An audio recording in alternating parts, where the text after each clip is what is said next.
Hello everyone. चलिए आज की क्लास में आप पीजीबीपी के प्रैक्टिकल प्रॉब्लम को सॉल्व करेंगे। तो किस तरीके से हम क्वेश्चंस को पढ़ते हैं, एट द सेम टाइम हम कैसे क्वेश्चंस में को एनालाइज करके अपने सॉल्यूशन को अपने माइंड में सेट करते हैं और फिर कैसे एग्जाम में आप उस सॉल्यूशन को प्रेजेंट करेंगे, ये सारी चीज सीखेंगे। मतलब क्वेश्चन को आप बिल्कुल वैसे ही रीड करेंगे मेरे साथ जैसे रीड करना चाहिए in order to frame your solution in your mind. ठीक है, फिर उसके बाद सॉल्यूशन की प्रेजेंटेशन एग्जाम में कैसे होती है ये भी हम लोग समझेंगे। तो आप बिल्कुल एग्जैक्टली वैसे प्रॉब्लम सॉल्व करेंगे जैसा हमें करके प्रेजेंट करना है एग्जाम में। तो आप भी मेरे साथ साथ इसे लिखेंगे। जब मैं एक सॉल्यूशन करूंगा तो आप भी मेरे साथ साथ करेंगे। आइए क्वेश्चन नंबर 1 देखेंगे। ये अनसॉल्व एक्सरसाइज में आपको करा रहा हूं और जितने भी सॉल्व क्वेश्चंस हैं, जो एंड ऑफ द चैप्टर पे कुछ क्वेश्चंस थे, वो आपके पास सॉल्यूशन अवेलेबल है। तो आप प्रैक्टिस करेंगे, खुद से सॉल्व करेंगे और फिर सॉल्यूशन से मैच करेंगे। इसका मतलब ये नहीं है कि आप सॉल्यूशन देख के उसे सॉल्व करेंगे, आप खुद से सॉल्व करके चेक करेंगे। तो वो आपका प्रैक्टिस क्वेश्चंस हो गया और जितने अनसॉल्व एक्सरसाइज है वो हम क्लास में आपके साथ करेंगे। आइए देखिए, क्वेश्चन नंबर 1 है, Shri Kapoor is the owner of small manufacturing unit. He gives you the following details drawn from his books of account for the year 23-24. Computed net profit after charging the following items. The profit of business of Sri Kapoor is 27,500 after charging the following items. यानी नीचे जितने गए item दिए हुए हैं ये सब charge किए हुए हैं, मतलब ये सब पीएल में एडजस्टेड है, राइट। तो जैसे मान लीजिए आपको लगता है कि ये खर्चा ऑलरेडी चार्ज है लेकिन वो चार्ज नहीं होना चाहिए था, तो क्या मेरा इंपैक्ट होगा, हम उसे एड बैक करेंगे। अगर एक खर्चा चार्ज है जबकि चार्ज नहीं होना चाहिए था, तो यानी चार्ज है मतलब वो घटाया हुआ है, प्रॉफिट कम किया हुआ है, हम प्रॉफिट को बढ़ा देंगे। तो चलिए स्टार्ट करते हैं इसी तरीके से। कहता है provision reserve debited to PL, provision for doubtful डेब्ट 15,000 रुपया।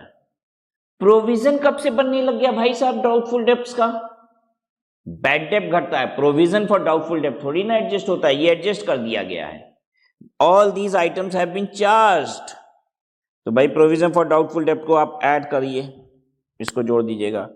डेप्रिसिएशन रिजर्व पीएल में चार्ज कर दीजिए। अरे भगवान हद मत करो, ऐसे थोड़ी ना प्रॉफिट गिरा दोगे धड़ाधड़ आप।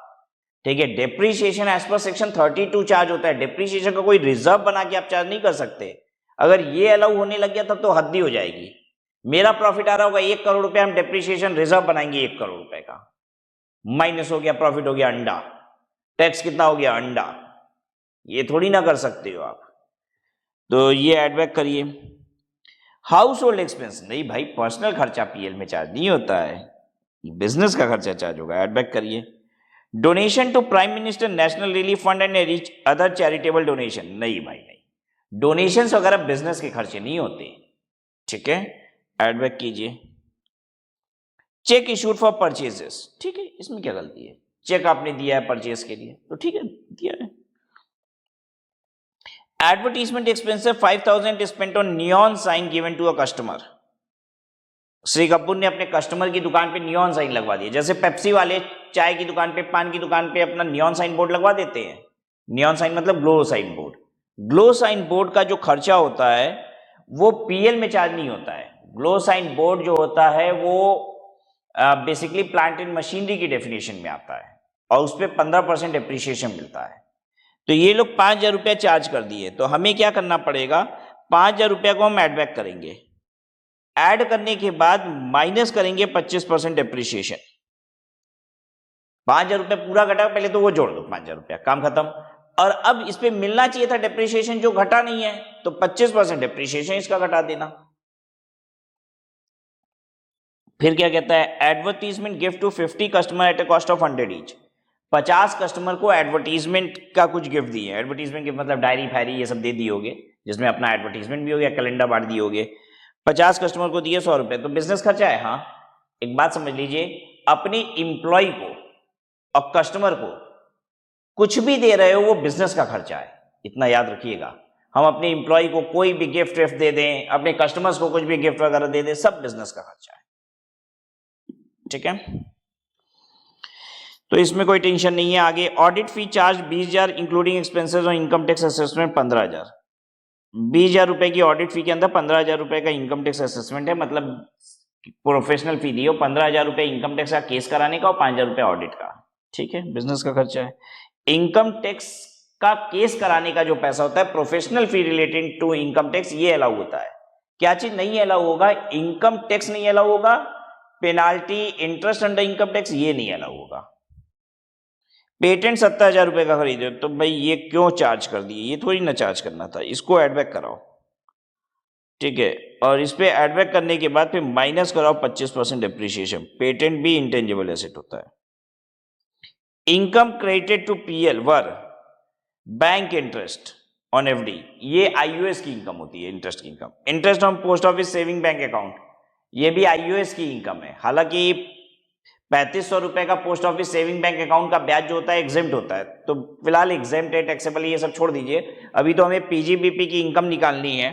ठीक है, पीजीबीपी की इनकम ये सब है नहीं, डिविडेंड ऑन यूटीआई बॉन्ड, ये सब आईओएस में आता है। तो हम क्या करेंगे, ये सब पीएल में ऑलरेडी क्रेडिटेड है, मतलब ये सब जोड़ने के बाद 27,500 आया है, तो ये सब उड़ा देंगे, हम हटा देंगे यहां से। 10th point, opening stock is valued at cost plus 10% basis. Opening stock को आप कॉस्ट के ऊपर 10% जोड़ के दिखा दिए हो। क्या मजाक है भाई? कॉस्ट पे 10% जोड़ के क्यों दिखा दोगे? स्टॉक की वैल्यूएशन किस पे होती है, जरा जल्दी से बताइए। स्टॉक की वैल्यूएशन होती है कॉस्ट और NRV which ever is lower.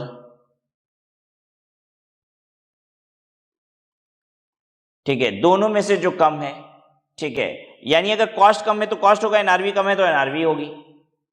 क्या किसी भी कीमत पे कॉस्ट पे 10% बढ़ा सकते हो? नहीं, बिल्कुल गलत किया है। ठीक है, कितना बढ़ा दिया है कॉस्ट पे? देखिए 10%। ओपनिंग स्टॉक को कॉस्ट प्लस 10% पे कर दिया है। ओपनिंग स्टॉक की वैल्यूएशन है 66,000 रुपया कर दियो, उसको वैल्यू कर दियो 66,000 पे। ये कॉस्ट प्लस 10% है, यानी 60,000 प्लस 10%, 6,000, अब बढ़ा के 66,000 कर दियो। ओपनिंग स्टॉक को बढ़ा देने से प्रॉफिट पे क्या असर आया होगा? ओपनिंग स्टॉक को बढ़ा देने से यहां होता है टू ओपनिंग स्टॉक। अगर इसको बढ़ाओगे तो इधर प्रॉफिट पे क्या असर आएगा? प्रॉफिट गिर जाएगा भाई साहब। अगर इधर का कोई भी आइटम, इस साइड का कोई भी आइटम पीएल का आप बढ़ाओगे तो प्रॉफिट कम हो जाएगा। तो अब हमें इंपैक्ट क्या करना चाहिए? प्रॉफिट को बढ़ाना है 6,000 रुपए से, प्लस करेंगे 6,000। ठीक है, तो ओपनिंग स्टॉक ये 10% बेसिस है तो प्लस 6,000 करेंगे।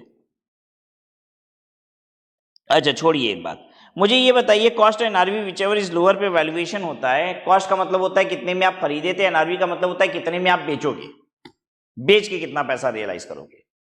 अगर मैं आपको नहीं बताता कॉस्ट या एनआरवी में से क्या लोअर है, तो आप बाय डिफॉल्ट क्या मानोगे, क्या लोअर होता होगा? अरे यार 99.999999% क्या चीज कम होगा? कॉस्ट ही कम होगा ना। धंधा का मतलब क्या होता है? 100 रुपए का माल खरीदे तो 110 में बेचोगे कि 100 रुपए का माल खरीद के 99 में बेचोगे? अरे धंधे का मतलब यही होता है, 100 का माल खरीदे तो उससे ज्यादा कहीं बेचेंगे। रियलाइजेबल वैल्यू नॉर्मली हमेशा ज्यादा ही आती होगी। ये तो कभी कभार माल खराब हो जाता है, सड़ जाता है, खराब होने लग जाता है तो हम सस्ते में बेचेंगे, या मार्केट प्राइस डिक्लाइन हो गई। ये तो rarest of the rare case है ना यार। ठीक है, तो हमेशा कॉस्ट या एनआरवी विचएवर इज लोअर में से कॉस्ट ही लोअर होता होगा। अगर नहीं दिया है तो, आपको नहीं बता रहा है तो आप मान के चलिए कि कॉस्ट ही लोअर होगा। ठीक है, अब यहां पे क्या कह रहा है कि where is the closing stock was valued at cost minus 10%। आपने कॉस्ट में से 10% गिरा दिया है। अरे क्यों गिरा दिया? कुछ बता थोड़ी ना रहा है कि एनआरवी कम है, कुछ भी नहीं बोल रहा है, मनमाना कर रहा है एकदम से। ओपनिंग स्टॉक को बढ़ा दिया 10%, क्लोजिंग स्टॉक को कम कर दिया 10%।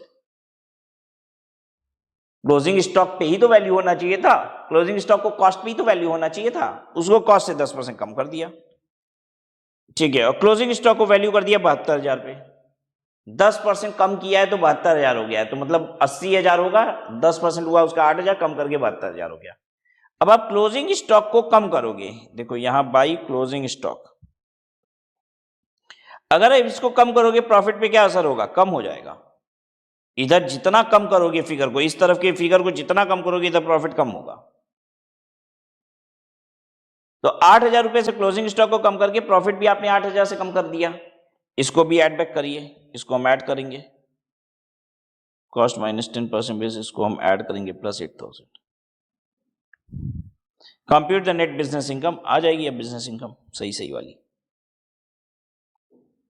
ठीक है, अब एग्जाम में आंसर कैसे प्रेजेंट होगा वो भी सीखिए मेरे साथ साथ।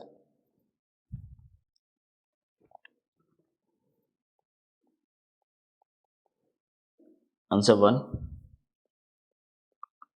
श्री कपूर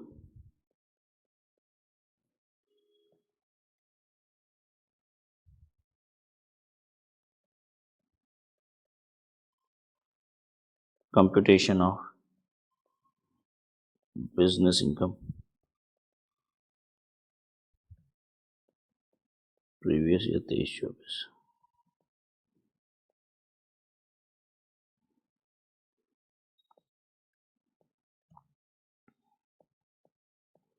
नेट प्रॉफिट 27,500, ये आउटर कॉलम भी लिखते हैं। फिर उसके बाद आप क्या करते हैं, लिखते हैं ऐड। ठीक है, कुछ आइटम ऐड होंगे और कुछ आइटम लेस होंगे, यही तो होगा, कुछ आइटम ऐड होंगे कुछ आइटम लेस होंगे। तो थोड़ा सा आप जगह छोड़ दीजिए ऐड वाले आइटम के लिए और फिर लेस वाले आइटम के लिए जगह छोड़ दीजिए। ठीक है, बस यही एडजस्टमेंट करनी है, ऐड और लेस। अब एक एक करके हम शुरू हो जाते हैं। सबसे पहला क्या था, प्रोविजन फॉर डाउटफुल डेप्ट, तो आप लिखेंगे ऐड प्रोविजन फॉर डाउटफुल डेप्ट। ठीक है, वर्किंग नोट 1, 15,000 रुपया। अब आप क्यों ऐड कर रहे हैं ये भी आपको आंसर में बताना पड़ेगा। तो ये एक काम करते हैं, ये पन्ना हम छोड़ देते हैं, अगले पन्ने पे वर्किंग नोट बना लेते हैं इसका, वर्किंग नोट। ठीक है, पहला provision for doubtful debts is not allowed, only bad डेप्ट written off is allowed as deduction. ठीक है, आपने बता दिया, प्रोविजन थोड़ी ना अलाउ होता है, बैड डेप्ट अलाउ होता है। ठीक है, फिर डेप्रिसिएशन रिजर्व आप बनाए थे। ठीक है, एड बैक कर दीजिए डेप्रिसिएशन रिजर्व को भी।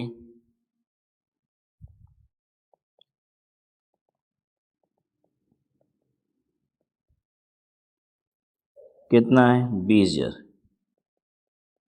वर्किंग नोट 2, बताइए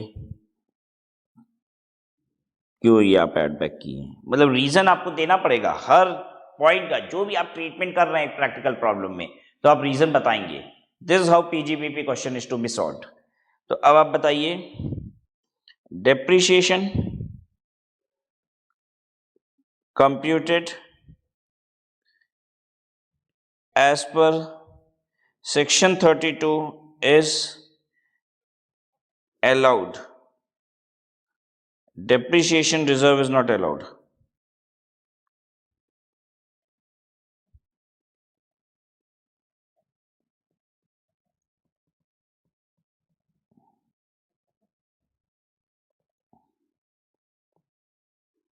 तीसरा, हाउस होल्ड एक्सपेंसेस, बता दीजिए, पर्सनल एक्सपेंसेस नहीं अलाउ होता है।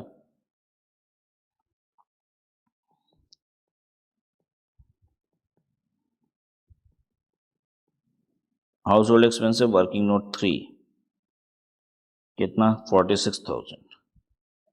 आप भी मेरे साथ साथ करेंगे, ठीक है।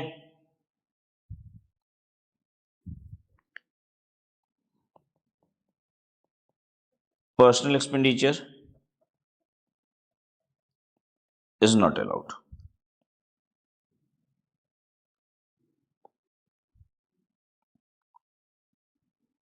डोनेशन 10,000 रुपये prime minister national relief fund का है और अदर चैरिटेबल डोनेशन 20,000 का, 30,000 रुपये ऐड होगा।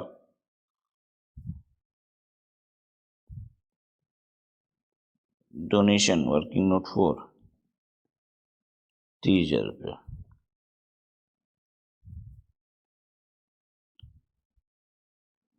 Fourth, donation is not business expenditure, क्या ये बिजनेस का खर्चा है? नहीं, इससे क्या बिजनेस कर रहे हो आप डोनेशन देके?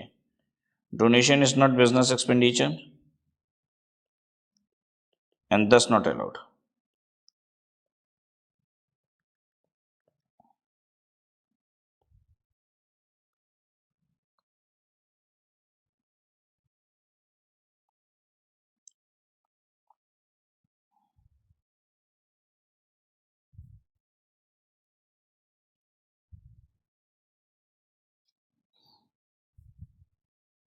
फिर क्या है उसके बाद?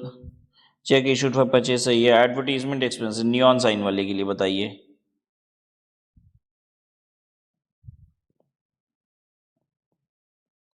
नियॉन साइन नोट 5 कितना है?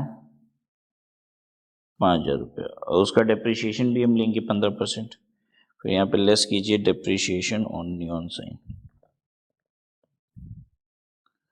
15% इंटू 5,000. इसके आगे भी लिख दीजिए वर्किंग नोट 5. एक ही वर्किंग नोट में दोनों के लिए बता देंगे. नियॉन साइन का ही है ना मैटर, तो एक वर्किंग नोट में लिख देंगे आपको दोनों बात. 15% कितना हुआ? 5,000 500 750. ये लेस करेंगे आप.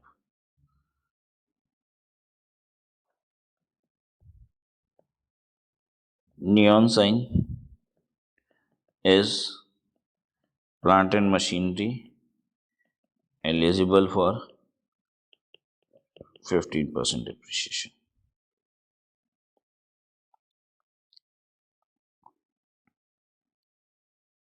एडवर्टीजमेंट गिफ्ट ये तो ठीक है, कोई दिक्कत नहीं है. ऑडिट फी वगैरह भी अलाउड होता है. पेटेंट आपने परचेज किया है,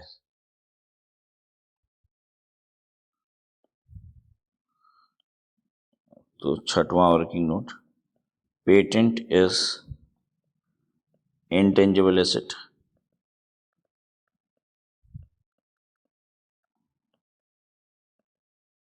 eligible for 15% depreciation.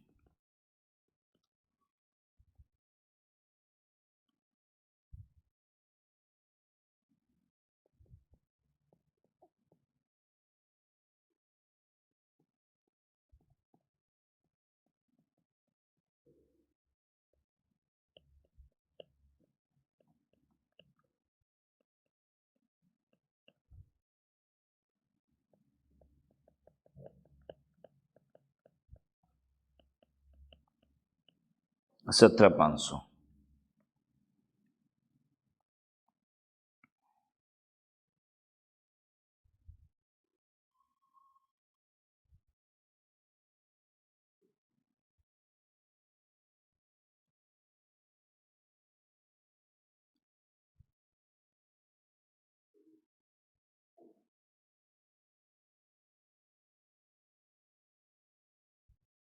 ठीक है, next. Income credited to PL, लेकिन ये सब अदर सोर्सेस की इनकम है, ठीक है, तो वो भी लेस करना पड़ेगा. Income not taxable. नहीं, ये रीजन भी दे देंगे, ऐसे लिख देंगे. यहां लिखते हैं हम bank interest, interest on post office और dividend on UTI. Note 7 working note 7 तीनों के लिए वर्किंग नोट 7 लिख दीजिए. एक बार में ही बता देंगे कि ये पीजीबीपी की इनकम नहीं है.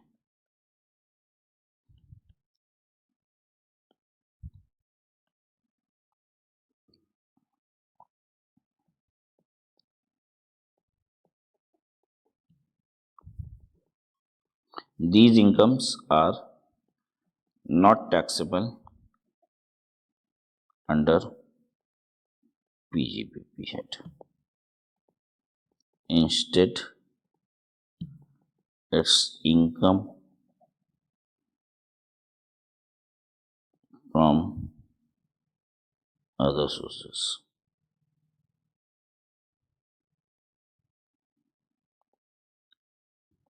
अब ओपनिंग स्टॉक और क्लोजिंग स्टॉक वाला कर लीजिए।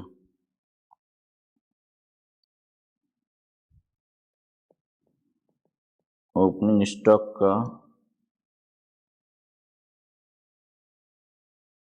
ओवर वैल्यूएशन,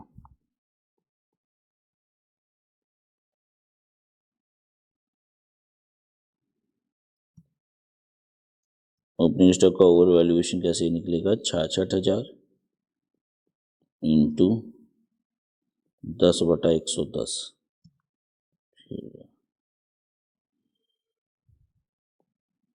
क्लोजिंग स्टॉक का अंडर वैल्यूएशन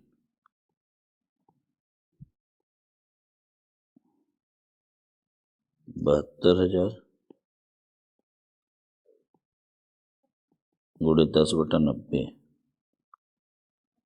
8,000। ये बाहर लाइए, फिर ये माइनस वाला बाहर लाइएगा।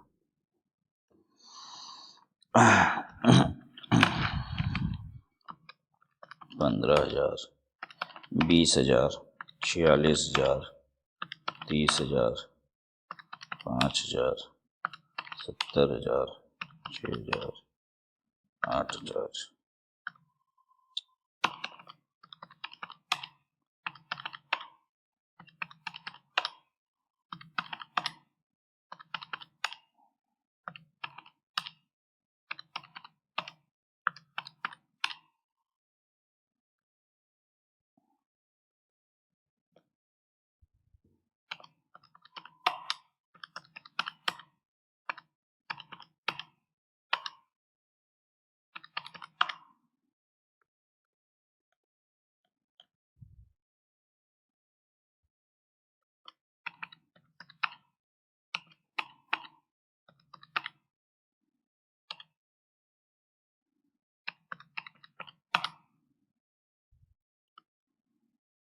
ये 2 लाख प्लस है और ये 28,250 माइनस है।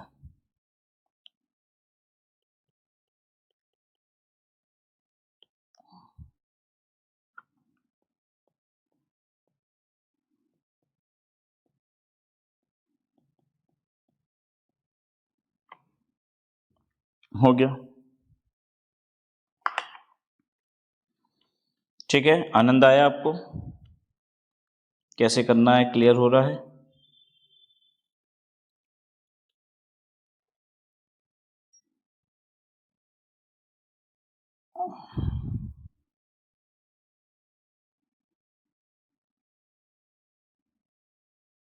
आइए क्वेश्चन नंबर 2 देखेंगे अब आप। Mr. Abhinav, resident furnishes the following particulars of his income for assessment year 24-25. देखिए क्या है इंफॉर्मेशन। ऑफिस एक्सपेंसिव 12,400, ठीक है। General expensive, legal expense, depreciation, machine, staff, salary. इधर आ रहा है ग्रॉस प्रॉफिट, सन्ड्री रिसिप्ट। अब सन्ड्री रिसिप्ट क्या चीज का है समझना होगा थोड़ा सा। Custom duties recovered back from government earlier not allowed as deduction. अच्छा, कस्टम ड्यूटी रिकवर की हो गवर्नमेंट से, पहले कस्टम ड्यूटी जब आप पे कर रहे थे तो आप उसको खर्चा नहीं माने। कस्टम ड्यूटीज रिकवर्ड बैक का मतलब हो गया ड्यूटी ड्रॉबैक आपको मिल गया। लेकिन जब आप टैक्सेस पे कर रहे थे तो आप उसको खर्चा नहीं माने थे। तो जब भी रिकवरी होती है, ड्यूटी ड्रॉबैक मिलता है, तो वो इनकम तभी होता है जब पहले आपने टैक्स के पेमेंट को खर्चा माना था। Earlier not allowed as deduction आपने कभी खर्चा माना ही नहीं, तो आज इनकम कहां से हो जाएगा? जब मैंने टैक्सेस पे किया तो मैंने खर्चा माना ही नहीं उसको, तो आज उस टैक्सेस की रिकवरी हो जाए हमको तो क्या उसे इनकम मानेंगे? नहीं। ये सिंपल सी बात आप पढ़ चुके हैं, ठीक है। और अगर भूल रहे हैं तो बहुत रिवीजन की आवश्यकता है। मैं तो वैसे तो मैंने स्टार्ट कर दिया आपके साथ एक्सरसाइजेस, लेकिन मैं फिर भी रिकमेंड करूंगा आप चाहे तो यहीं पे ड्रॉप कर सकते हैं इस क्लास को, और एक बार फिर से पीजीबीपी पूरा पढ़ डालिए। आपकी हालत ही खराब हो गई होगी ये सुन के, पूरा पीजीबीपी फिर से। बट जरूरी है, मैं कैसे समझाऊं आपको, एक बार पढ़ने से थोड़ी ना चलेगा। आपको क्या लग रहा है जितनी कहानी सुनाए सब याद हो गई, स्टोर हो गई आपके दिमाग में? नहीं हो सकती है। इतना डिफिकल्ट लॉ आप पढ़ रहे हो इनकम टैक्स, तो दिमाग तो थोड़ा ज्यादा लेगा, इतना जल्दी रिटेन नहीं होगा आपको। आप एक बार फिर से पूरे प्रोविजन पढ़ लीजिए, फिर से याद कर लीजिए सब, तब देखिए प्रैक्टिकल प्रॉब्लम करने में और आसानी लगेगी। बहरहाल जिसकी हिम्मत नहीं हो रही है वो क्या करेगा, वो तो कंटिन्यू करेगा मेरे साथ, ठीक है। तो 15,300 ये वाला माइनस करेंगे हम, क्योंकि ये इनकम नहीं है। फिर उसके बाद देखिए अब क्या लिखा है, बाई बेड डेप्ट recovered earlier allowed is deduction. अच्छा, बेड डेप्ट आपने पहले डिडक्शन की तरह अलाउ किया, अब आपको रिकवर हो गया, तो ठीक है भाई, अब इनकम बनेगी, तो इनकम बनाया है, ठीक है। Gift from son, actually gift की जो इनकम होती है ना अदर सोर्सेस की होती है, पीजीबीपी की होती नहीं है, और सिंस सन रिलेटिव है तो वैसे भी ये एग्जेम्प्ट इनकम है, लेकिन यहाँ की तो नहीं है ना, कम से कम इतना तो हमको मालूम ही है, तो यहां से माइनस करेंगे। इधर टू साइड में आइए, बोनस टू स्टाफ। बोनस के केस में एक बात आपको ध्यान देनी होती है कि 43B से सब्जेक्टेड है। इसका मतलब ये हुआ कि रिटर्न फाइलिंग के पहले पहले ये पैसा जमा भी हो जाना चाहिए, तो ये पे हुआ है कि नहीं ये देखना पड़ेगा आपको। Contribution to approved gratuity fund, outstanding liability for municipal tax, municipal taxes भी 43B से सब्जेक्टेड है, तो ये वाला भी आपको देखना होगा कि रिटर्न फाइलिंग तक जमा हो गया है कि नहीं पूरा। ऑडिट फी ठीक है, नेट प्रॉफिट ठीक है। तो अभी तक पीएल देख के हमको समझ में आया कि एक तो ये 15,300 रुपया माइनस करना है, और दूसरा ये 40,000 गिफ्ट फ्रॉम सन माइनस करना है। बाकी अदर रेलेवेंट पर्टिकुलर्स पढ़ें, देखें, इसमें शायद कुछ और इंफॉर्मेशन मिले। Bonus to employ according to payment of bonus act comes to 4200। Bonus act के हिसाब से पेमेंट आती है 4200, हमने पेमेंट दिया है 15,000। हर समय एक लाइन हम बोलते हैं, कभी आपने ध्यान दिया इस बात का कि एम्प्लॉय को पेमेंट करने से दुनिया का कोई कानून रोक नहीं सकता। मैं अपने एम्प्लॉय को 1 लाख रुपया दूं, 5 करोड़ रुपया दूं, कोई दुनिया का कानून रोक नहीं सकता। एक कानून है जो कहता है कि 4200 रुपए का बोनस बनता है, मैं कहता हूं नहीं 15,000 रुपए दूंगा, कोई रोक सकता है क्या? नहीं, अलाउड है, अलाउड भी है, बिजनेस का खर्चा है। एम्प्लॉय पे, कस्टमर पे आप जितना पैसा खर्च कर देंगे बिजनेस का खर्चा है। अगर मैं अपने एम्प्लॉय को आज 500 रुपया दे दूं, जाओ पिक्चर देख के आओ, बिजनेस का खर्चा है, मैं पीएल में चार्ज कर सकता हूं। अच्छा, मैंने अपने एम्प्लॉय को बोला जाओ अपनी गर्लफ्रेंड को लेके जाओ पिक्चर देख के आओ, 1000 रुपया दिया उसको, बताइए बिजनेस का खर्चा है? हाँ, बिजनेस का खर्चा है। एम्प्लॉय पे जो पैसा खर्च कर रहे हो ये बिजनेस का खर्चा है। क्लियर ही बात? एम्प्लॉय, कस्टमर पे जो चाहे जो खर्चा करोगे सब बिजनेस का खर्चा होता है। तो बोनस तो बिजनेस का खर्चा है, ये इसमें कोई टेंशन नहीं है, 15,000 पूरा है। Depreciation of machinery shown in the PL is calculated according to income tax provision. कह रहा है डेप्रिसिएशन इनकम टैक्स के प्रोविजन के हिसाब से कैलकुलेट किया है, तो बड़ी सुंदर बात है भाई, फिर तो अलाउड ही है। General expenses include 9,000 to an approved educational institute for the purpose of carrying on scientific research. For the purpose of carrying on scientific research in natural science, the research is however not related to business of the SSC। ये हमने contribution दिया है, ठीक है। और अगर आप contribution देते हो रिसर्च के लिए तो रिसर्च में और may not be related to your business. Actually जब हम इन हाउस रिसर्च करते हैं ना तो मेरे बिजनेस से रिलेटेड होना चाहिए, तभी खर्चा अलाउ होता है। अगर कंट्रीब्यूशन कर रहे हैं तो अनरिलेटेड भी अलाउ हो जाएगा, तो ये अलाउड है, कोई टेंशन नहीं है। Fourth, during the previous year Mr. Abhinav has made a capital expenditure of 5,000 for the purpose of carrying on scientific research related to business. The expenditure is however not recorded in PL। तो ठीक है भाई, minus करो ना, capital expenditure पूरा पूरा less हो जाता है साइंटिफिक रिसर्च वाला, ये माइनस कर देना।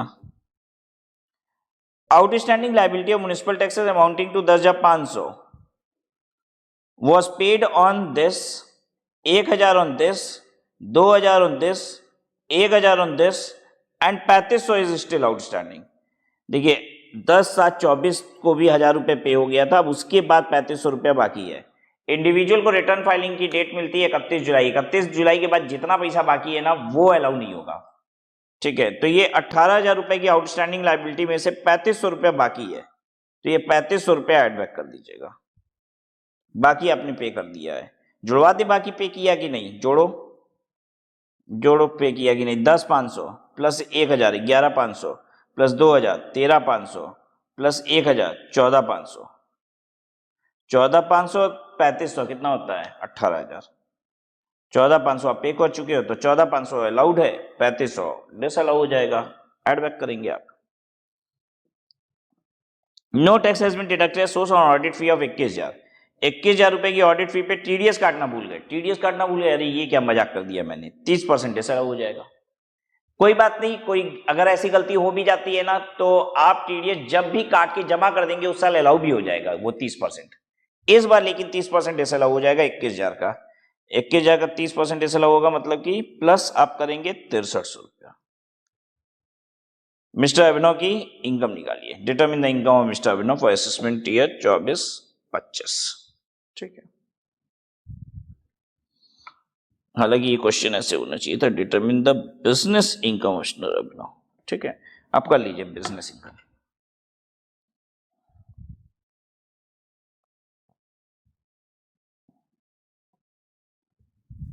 चलिए निकलवाएं आपको business income.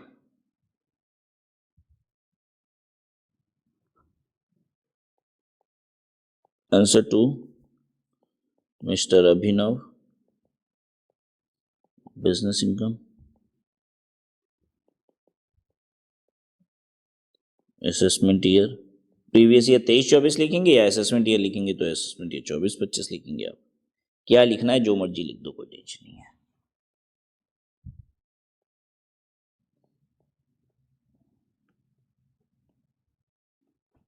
Net profit as per PL account.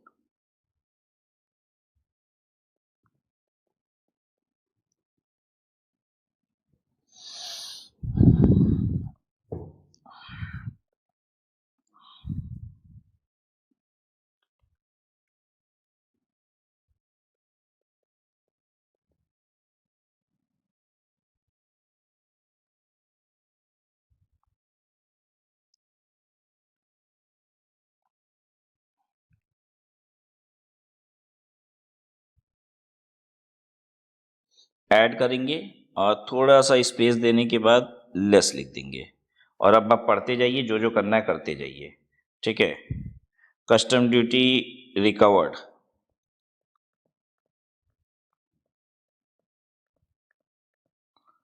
Working note 1। ठीक है,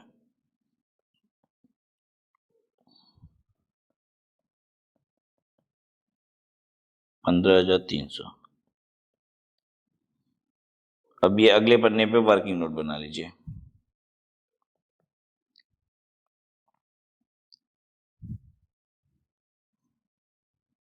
since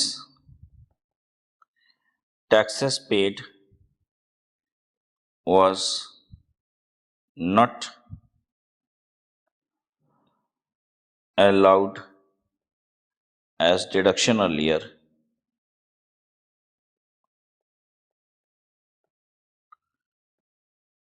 its recovery shall not be treated as income.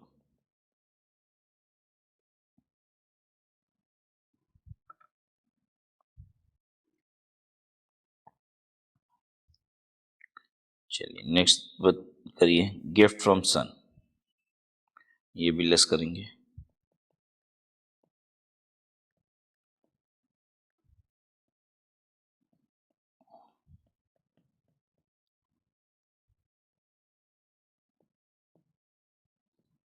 Gift from son is exempted income under head IUS। IUS की exempted income है, मतलब यहां की तो नहीं है, बस इतना क्लियर है इसलिए हम हटा दिए हैं। फिर कैपिटल एक्सपेंडिचर अभिनव ने किया 5,000 रुपए का साइंटिफिक रिसर्च। साइंटिफिक रिसर्च का कैपिटल एक्सपेंडिचर, ठीक है। साइंटिफिक रिसर्च का कैपिटल एक्सपेंडिचर ना प्रॉफिट अवेलेबल होता है तभी मिलता है, नहीं तो नहीं मिलता है। आपको ये बात मालूम है ना, और जितना प्रॉफिट अवेलेबल होता है उतना ही मिलता है। तो यहाँ तो प्रॉफिट हमको बहुत मजे का दिखाई दे रहा है, अच्छा खासा 2,40,000 रुपया है इधर, तो 5,000 आराम से कट जाएगा। ठीक है, scientific research capital expenditure working note 3।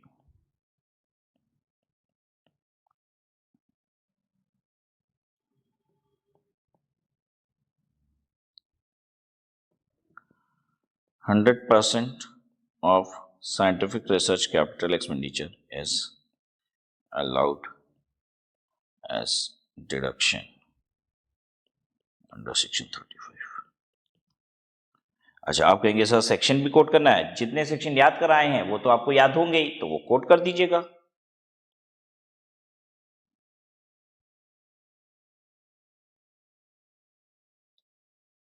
फिर क्या है? अच्छा, municipal taxes, outstanding municipal taxes 6300 नहीं 3500।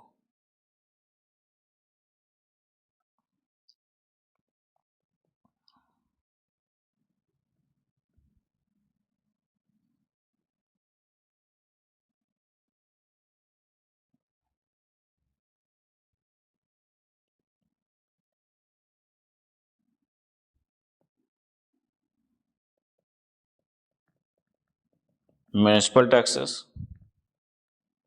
is subject to section 43B and therefore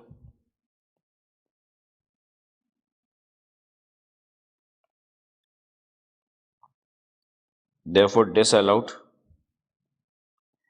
if not paid before due date of filing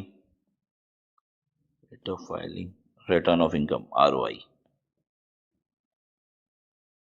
ठीक है।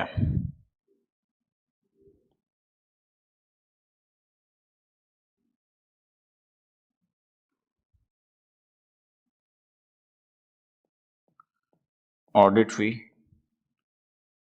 वर्किंग नोट 5 एक के जाएगा 30%,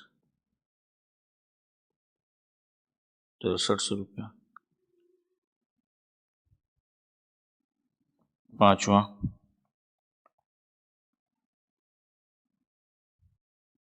अच्छा ऑडिट फी की पेमेंट रेजिडेंट को हो रही है नॉन रेजिडेंट को हो रही है, ये हमको कैसे पता चल रहा है? क्योंकि नॉन रेजिडेंट को अगर ये पेमेंट है विदाउट डिडक्शन ऑफ टीडीएस तो 100% डिसअलाउ होता है, रेजिडेंट में ही 29% है। यहाँ तो क्वेश्चन में कहीं लिखा ही नहीं था, तो बाय डिफॉल्ट आप रेजिडेंट ही मानेंगे कभी भी किसी को। ठीक है। वैसे पता नहीं आपको ये जानकारी है कि नहीं है, जो चार्टर्ड अकाउंटेंट होता है ना, वो इंडिया का जो चार्टर्ड अकाउंटेंट है वही ऑडिट कर सकता है। ठीक है, तो अब इंडिया का चार्टर्ड अकाउंटेंट इंडिया में ही रहेगा तो रेजिडेंट ही होगा। ठीक है, हालांकि इतना दिमाग नहीं लगा रहे हैं, बाय डिफॉल्ट भी हम यही मान लेते हैं कि पर्सन रेजिडेंट है, अगर ना पता हो कि वो रेजिडेंट है कि non resident.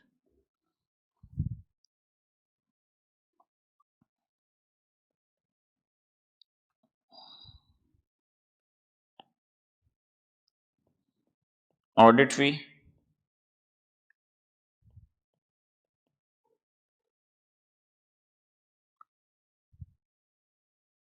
paid to resident without TDS deduction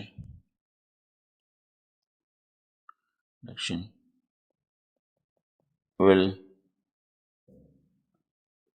result in 30% disallowance।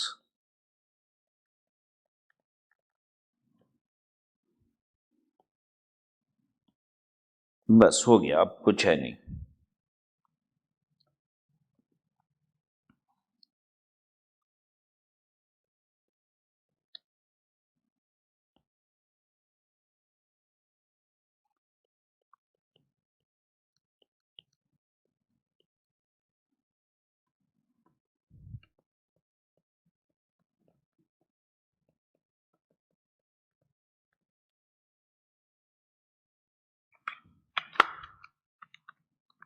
दो लाख 40,900 प्लस 9,800 माइनस 60,300 1,90,400। ठीक है, आइए तीसरा क्वेश्चन देखिए अब।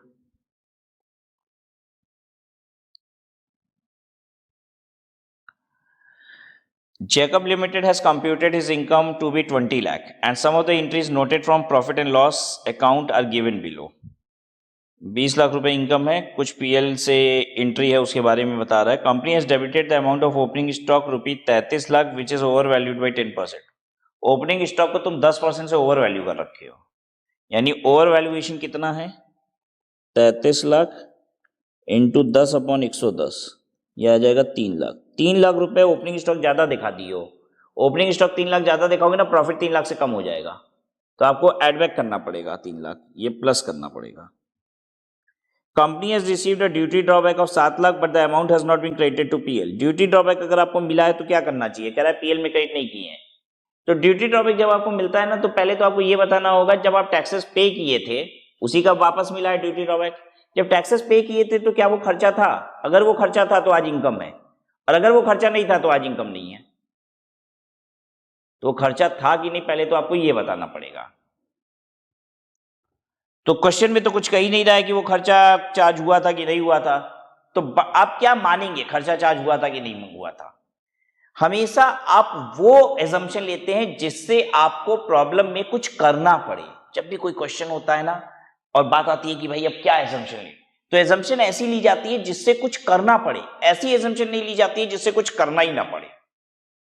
ठीक है, तो अगर हम एजम्पशन लेते हैं कि वो खर्चा माना गया था तो आज ये इनकम है और ऐड करना पड़ेगा। लेकिन अगर हम एजम्पशन लेते हैं कि वो खर्चा पहले माना ही नहीं गया था तो आज ये इनकम नहीं है और कुछ नहीं करना पड़ेगा, तो इसलिए क्या मान लिया जाए? एज्यूम करिए कि आपने खर्चा चार्ज किया था, वो जो टैक्सेस पेड था वो खर्चा था, तो आज ये इनकम है इसलिए ऐड बैक करेंगे। 7 लाख रुपए आज इनकम बनेगी। Company has received import licence from government, it was sold at a profit of 3 lakh, the amount has not been credited to PL. क्यों नहीं किए पीएल में क्रेडिट? करिए, इंपोर्ट लाइसेंस 3 लाख रुपए कमाए हो आप, 3 लाख रुपए जुड़ेगा। ठीक है, इनकम कितनी बन जाएगी? 20 लाख प्लस 3 लाख 23 लाख, 23 लाख 7 लाख 30 लाख, और 3 लाख 33 लाख, 33 लाख। कर लेंगे? आई वांट कि आप खुद से ही सॉल्व कर लीजिएगा इसको। आइए क्वेश्चन 4।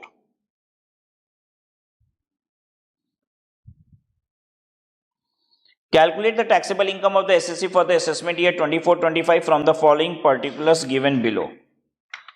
अच्छा, क्या है information? Profit for the previous year 23-24 इतना, before allowing the following amounts. ध्यान दीजिए बहुत ध्यान से, ये क्या लिख रहा है? Before allowing the following amounts. अभी तक क्या होता था, हर जगह बोलता था ये सब चार्ज हो चुका है, तो आप उल्टा काम करते थे, आप कहते थे चार्ज हो चुका है, नहीं होना चाहिए तो एड बैक करो। अब क्या होगा, आपको अगर लगता है कि चार्ज नहीं होना चाहिए तो आपको कुछ नहीं करना है, और चार्ज होना चाहिए तो घटाना है, क्योंकि कुछ किया नहीं गया है इसका, तो जो करना है वो करिए। अब आपको लगता है कि डिडक्शन होगा तो घटाइए, और लगता है डिडक्शन नहीं होगा तो कुछ मत करिए। डिसअलाउ अगर आपके हिसाब से तो कुछ नहीं करना है, क्यों? क्योंकि अभी चार्ज हुआ ही नहीं है। Before allowing the following item 1370 का प्रॉफिट है, तो देखिए क्या करना चाहिए कुछ की नहीं। Amount given to approved scientific institute, research not related to business of the SSC. Scientific research के लिए अगर आप पैसा देते हो तो रिसर्च आपके बिजनेस से रिलेटेड हो अनरिलेटेड हो इससे फर्क नहीं पड़ता। ठीक है, ये अलाउ हो जाएगा, तो माइनस कर दीजिएगा। ये कंट्रीब्यूशन है ना, इन हाउस रिसर्च कर रहे होते तो कंडीशन लग जाती, रिलेटेड टू बिजनेस होना चाहिए। Cost of land acquired for constructing research laboratory, land की डिडक्शन नहीं होती है कहीं भी, अभी कुछ किया भी नहीं है तो छोड़ दीजिए। Cost of building and plant of machinery required for research, deduction मिलेगी आपको। ये कैपिटल खर्चा है, ध्यान दीजिएगा, और कैपिटल एक्सपेंडिचर उतना ही डिडक्ट करने को मिलता है जितना आपके पास प्रॉफिट अवेलेबल होता है। प्रॉफिट अवेलेबल नहीं है तो नहीं मिलेगा। आपको याद आ रहा है ना, 3 चीजों की डिडक्शन होती है subject to profit available: depreciation, scientific research का capital expenditure and family planning का कैपिटल एक्सपेंडिचर। फिर है amount given a salary to staff engaged in research, मतलब साइंटिस्ट की सैलरी है, related to the field related to SSC own business. अच्छा, अपने धंधे से रिलेटेड साइंटिफिक रिसर्च चल रही है 22-23 का, और बिजनेस चालू हुआ है 1/4/23 को। बिजनेस चालू होने के 1 साल पहले का है, पिछले साल का है भाई। सैलरी अलाउ होगा, हाँ 3 साल तक का अलाउ हो जाता है पुराना, ये भी लेस हो जाएगा। और ये इस साल की सैलरी है रिसर्च स्टाफ की, मतलब साइंटिस्ट की इस साल की सैलरी, ये भी अलाउ हो जाएगी। बस इसमें लिमिट लगेगी, लिमिट होगी, जितना प्रॉफिट होगा उतना ही घटेगा ये। चलिए आइए करते हैं।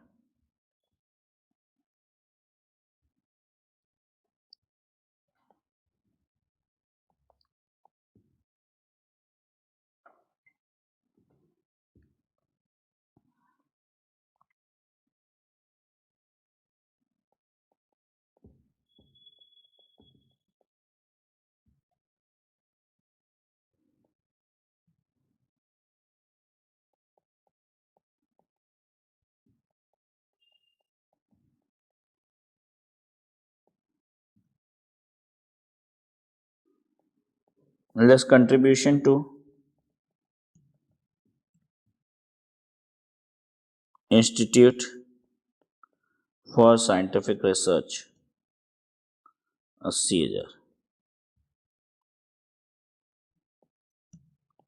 Salary to research staff 90,000। ये PY 22-23 का है, और फिर PY 23-24 का भी, ये भी घट जाएगा।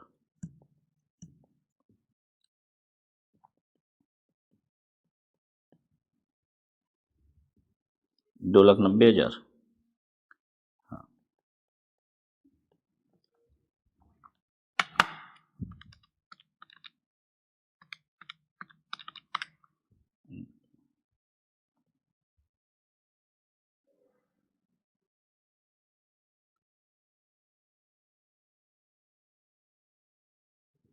दस लाख 80,000 लेस। इसके बाद scientific research capital expenditure, building and plant and machinery वाला। तो ये कितना अलाउ होता है? जितना प्रॉफिट अवेलेबल होता है। प्रॉफिट अवेलेबल है तो इसकी वजह से घाटा नहीं हो सकता। देखिए, तीन चीजों की वजह से माइनस में फिगर नहीं आ सकती पीजीबीपी की। वो तीन चीज क्या है? डेप्रिसिएशन, साइंटिफिक रिसर्च का capital expenditure, family planning capital expenditure. तो हम ये घटाएंगे 10,80,000 ही। अंदर कितना है? ये है 12 लाख रुपए, लेकिन बाहर घटाएंगे 10,80,000, और पीजीबीपी तो मेरा आ जाएगा नील। ठीक है। अब बाकी जो बच गया साइंटिफिक रिसर्च, वो unabsorbed scientific research capital expenditure कहलाएगा। मेरे पास इसके साथ साथ है unabsorbed scientific research capital expenditure, कितना? 12 लाख माइनस 10,80,000, 1,20,000। ये कैरी फॉरवर्ड हो जाएगा। ठीक है।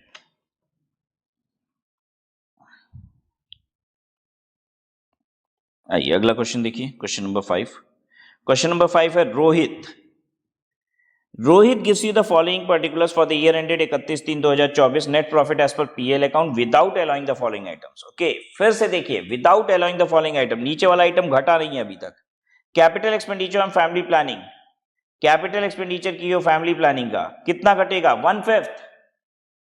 Subject to availability of profit, कुछ नहीं घटेगा, कुछ भी नहीं घटेगा। ध्यान दीजिए, रोहित है, रोहित एक इंडिविजुअल है, और फैमिली प्लानिंग का खर्चा सिर्फ और सिर्फ किसको मिलता है? कंपनीज को। खेल हो जाता अगर ध्यान न देते आप तो।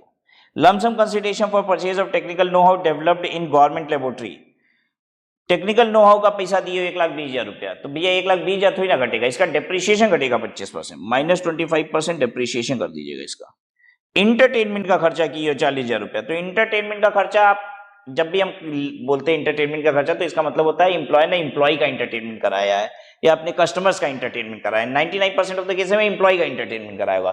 तो क्या ये खर्चा अलाउड है? हाँ, अपने एम्प्लॉय को आप घूमने भेज दीजिए, पूरा पैसा बिजनेस का खर्चा है। ठीक है, क्लब भेज दीजिए एम्प्लॉय को, जितना पैसा खर्चा हो रहा है सब ऑफिशियल खर्चा है, अगर कंपनी पे कर रही है तो। ठीक है, तो ठीक है, ये माइनस होगा। Expenditure acquisition of patent right, patent पे भी 25% डिप्रिसिएशन मिलता है भाई। Expenditure advertisement paid in cash, cash expenditure 25,000 रुपए का नहीं अलाउ होगा। 10,000 रुपए से ऊपर का पेमेंट कैश में नहीं हो सकता, डिसअलाउ हो जाता है। Amount paid to Delhi university for approved research programme in the field of social science, social science के लिए आप, सोशल रिसर्च के लिए आप पैसा दिए हो, नॉट कनेक्टेड विद बिजनेस, तो सोशल रिसर्च तो नॉट कनेक्टेड विद बिजनेस ही रहेगा 90% ऑफ द केसेस में। ठीक है, तो सोशल रिसर्च के कनेक्टेड होना जरूरी भी नहीं होता है। सोशल रिसर्च का आप पैसा दिए हो तो आपको अलाउ होता है, वेदर कनेक्टेड और not connected with the business of the CC, तो ये भी माइनस हो जाएगा। ठीक है, चलिए करते हैं।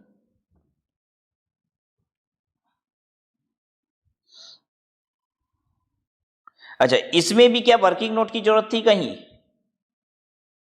हाँ, चाहे तो हम इसमें एक वर्किंग नोट बना सकते हैं इसके लिए कि ये जो 22-23 वाला है, हम बता सकते हैं पिछले 3 साल तक का खर्चा अलाउ हो जाता है, और इसलिए हम 22-23 का भी खर्चा अलाउ किए हैं। एक वर्किंग नोट इसके लिए दिया जा सकता है। ठीक है, अच्छा सर, एग्जाम में क्या वेटेज होती है, कितना वर्किंग नोट्स पे फोकस किया जाता है? ठीक है, कितना हमको सॉल्यूशन सही के लिए नंबर मिलेगा? तो देखिए, अगर मान लीजिए एक क्वेश्चन है 8 नंबर का, ये प्रैक्टिकल प्रॉब्लम 8 नंबर का है, तो मोटा मोटी 6 नंबर जो है वो आपके सॉल्यूशन के स्टेप्स पे है। ठीक है, ये एक एक आइटम का मार्क्स मिलता है। अगर आपने ये सही किया, ये सही किया, मार्क्स किसका होता है? इस पे हम आपको हाईलाइट करके दिखाते हैं मार्क्स किस पे होगा। अब इस क्वेश्चन में मार्क्स होगा इस पे, इस वाली फिगर पे, ठीक है, इस वाली फिगर पे और ये फाइनल फिगर पे। ठीक है, अब ये 6 नंबर का क्वेश्चन है तो हम इस पे डिवाइड कर देते हैं, मार्क्स कैसे आएगा। 6 नंबर के क्वेश्चन का मार्क्स कैसे होगा? 1 नंबर इसका मिलेगा, 1 नंबर इसका, 1 नंबर इसका 3, 2 नंबर इसका होगा, 1 नंबर इसका भी 4 और 2 नंबर इसका 6 और 2 नंबर वर्किंग नोट का, हो गया 8। अंडरस्टूड? ऐसे होता है। तो वर्किंग नोट में वो किसका किसका वर्किंग नोट चाहिए आप उससे? एक तो वर्किंग नोट चाहिए उसको इस वाले का और एक वर्किंग नोट चाहिए इसका। आप बताएंगे कि सब्जेक्ट टू प्रॉफिट होता है इसलिए आपने 10,80,000 घटाया है, और यहाँ पे बताएंगे कि पिछले 3 साल तक का जो खर्चा है वो अलाउ कर दिया जाता है। ठीक है, जिस दिन आपने बिजनेस कमेंस किया उससे 3 साल पुराना खर्चा आपको अलाउ हो जाता है।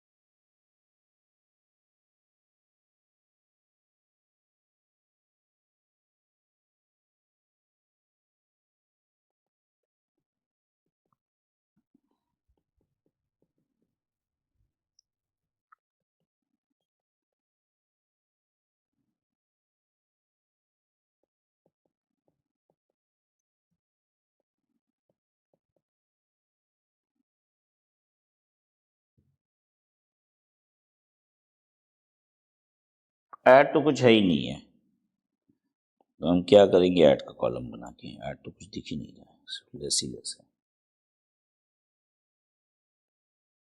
डेप्रिसिएशन और नो हाउ,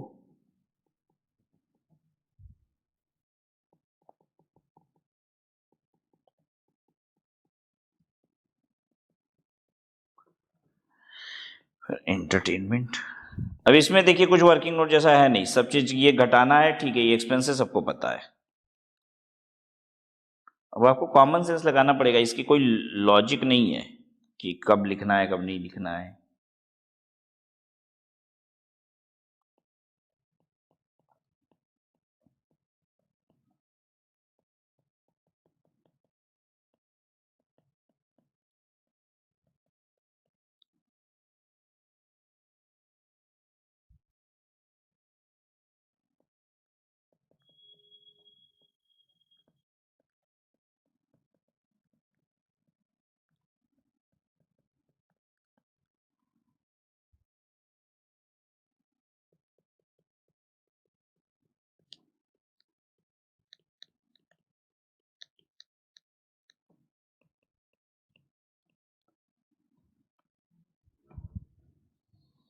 अब ये जैसे क्वेश्चन होगा तो मुझे लगता है ये क्वेश्चन आना चाहिए, मोटा मोटी 3 नंबर का ये क्वेश्चन होना चाहिए।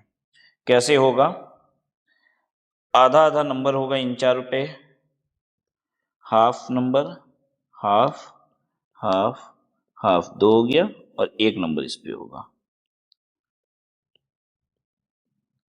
3 नंबर का क्वेश्चन मिल गया ये। चलिए, अभी 5 क्वेश्चंस हम लोग ने किए हैं, अभी और क्वेश्चंस करेंगे नेक्स्ट क्लास में।